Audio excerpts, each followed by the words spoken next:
सुप्रभात छात्रों, प्यारे बच्चों। हम लोग इसके पहले मित्रता पाठ के दो पैराग्राफ का सस्वर वाचन एवं व्याख्यान किया था। बच्चों, आज पुनः हम आचार्य रामचंद्र शुक्ल द्वारा लिखित मित्रता के एक बहुत ही महत्वपूर्ण पैराग्राफ का सस्वर वाचन एवं व्याख्यान करेंगे। कुसंग का ज्वर सबसे भयानक होता है।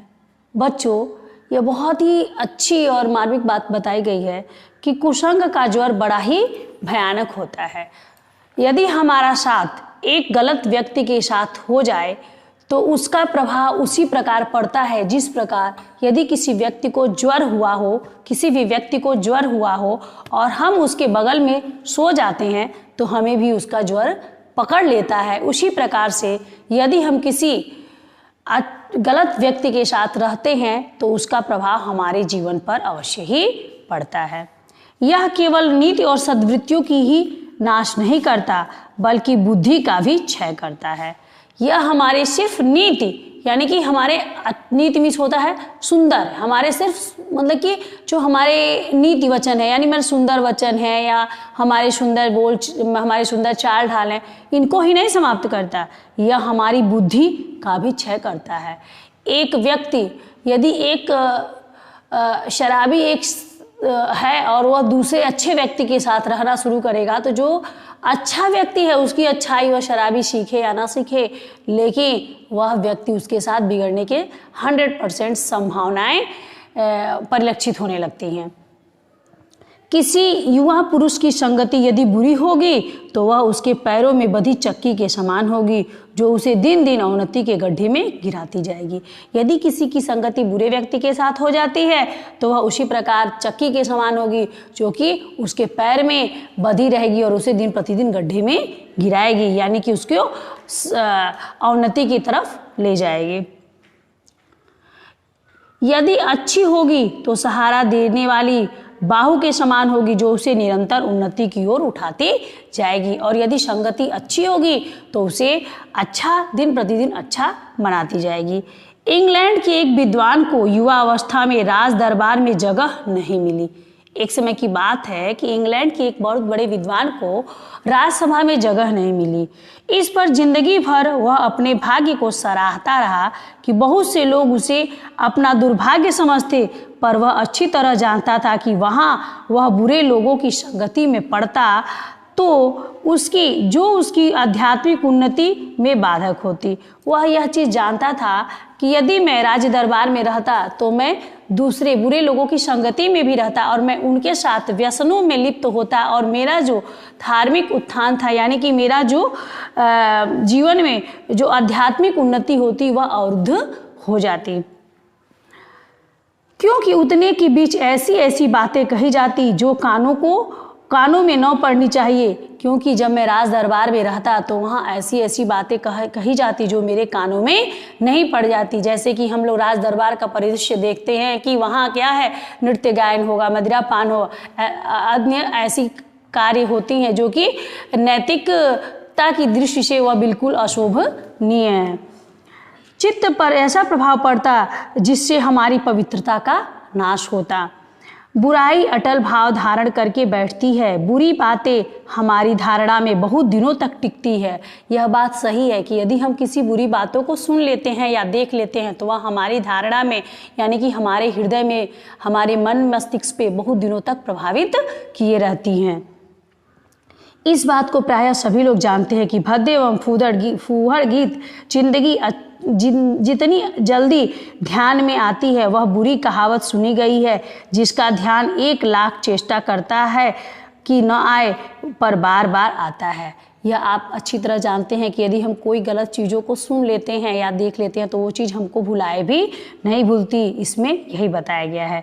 जिस भावनाओं को हम दूर रखना चाहते हैं, जिन बातों को हम याद करना नहीं चाहते, वे बार बार हृदय में उठती हैं और बेधती हैं। अतः तुम पूरी चौकसी रखो। अतः हमें अपने ऊपर पूरी चौकसी रखनी चाहिए। हमें अपने आप को उस जगहों पे नहीं ले जाना चाहिए बच्चों, जहां हम जाने से हमारे सद्वृत्तियों का नाश होता है, हमारे सुविचारों का नाश होता है। इसलिए बच्चों हमें सदैव अच्छी पुस्तकें और अच्छी संगति का साथ लेना चाहिए। ऐसे लोगों को कभी साथी न बनाओ जो अश्लील, अपवित्र और फूहड़ बातों को तुम्हें हंसाना चाहें। ऐसे व्यक्तियों को बच्चों, प्यारे बच्चों, आपको ऐसे व्यक्तियों को कभी नहीं अपना साथी बनाना चाहिए कि जो आपको अश्लील बातें करे या इधर उधर की बातें करें। फिर ऐसा न होगा अथवा तुम्हारे चरित्र बल पर ऐसा प्रभाव पड़ेगा कि ऐसी बातें बकने वाले आगे चलकर आप सुधर जाएंगे। और यदि आप ऐसे गलत लोगों का साथ नहीं करते हो तो आपके चरित्र स्वच्छ एवं निर्मल होंगे और इसका प्रभाव ऐसा पड़ेगा कि अन्य लोग आपके चरित्र से सीख लेंगे और वह स्वयं को सुधारने की कोशिश करेंगे। ऐसा नहीं होगा। जब एक बार मनुष्य अपना पैर कीचड़ में डाल देता है तब फिर वह नहीं देखता कि वह कहाँ और कैसे जगह पैर रखता है। धीरे धीरे उन बुरी बातों को अभ्यस्त होते होते तुम्हारी घृणा कम हो जाएगी। आपने यह देखा है, ये बहुत अच्छा एक उपमा दिया गया है कि यदि कोई व्यक्ति कीचड़ में अपना पैर डाल दिया और उसके पैरों में कीचड़ लग गया तो वह अपने पैरों को साफ करने के लिए पृथ्वी पर बार बार पैरों को पटकता है और जहाँ जहाँ वह अपने पैरों को रखता है वहाँ कीचड़ का पदचिन्ह बनता जाता है। अर्थात बुरे व्यक्ति यदि बाहर आते हैं तो वह अपनी बुराई का प्रभाव सर्वत्र फैलाते हैं। इसलिए हमें अच्छे व्यक्तियों का ही साथ करना चाहिए। तुम्हारा विवेक कुंठित हो जाएगा और तुम्हें भले बुरे की पहचान न रह जाएगी। अंत में होते होते तुम भी बुराई के भक्त बन जाओगे। अतः हृदय को उज्जवल और निष्कलंक रखने का सबसे अच्छा उपाय यही है कि बुरी संगत की छूत से बचो। यह पुरानी कहावत है। बताते हैं लेखक आचार्य रामचंद्र शुक्ल कहते हैं कि सबसे अच्छी बात यही है कि हमें बुरी संगत के छूत से यानी कि छूने से भी अपने आप को बचना चाहिए। एक कहावत इन्होंने कही है कि काजल की कोठरी में कैसो हूँ सयानो जाए, काजल की कोठरी में कैसो हूँ सयानो जाए, एक लीक काजल की लागी है पे लागी हैं। कि यदि काजल की पूरी कोठरी बनी हो और उसमें कितना भी अच्छा व्यक्ति, होशियार व्यक्ति जाए कि मेरे ऊपर काजल नहीं लगेगा, तो यह जाहिर सी बात है कि उनके ऊपर काजल लग जाएगा। अर्थात कुसंग का ज्वर ऐसा है कि यदि हम उसके पास थोड़ा सा भी जाते हैं तो कुसंग रूपी ज्वर हमें अपने आगोश में ले लेगा। तो बच्चों, इस प्रकार से इस गद्यांश का व्याख्यान समाप्त हुआ। संदर्भ में की चर्चा मैंने आपको पहले भी कर दी है। प्रसंग के अंतर्गत आप यह लिखेंगे कि लेखक ने बहुत अच्छे ही तरीके से इसमें बताया है कि हमें किस प्रकार के व्यक्ति का साथ करना चाहिए और उसका क्या हमारे जीवन पर प्रभाव पड़ता है। काव्य गद्य के इसमें जो सौंदर्य है, साहित्यिक सौंदर्य है, उसके अंतर्गत यह है कि भाषा सरल एवं सुबोध है और इसकी जो शैली है वह वर्णात्मक एवं विवेचात्मक एवं विचारात्मक है। इस प्रकार बच्चों, इस पद्य का वाचन एवं व्याख्यान समाप्त हुआ।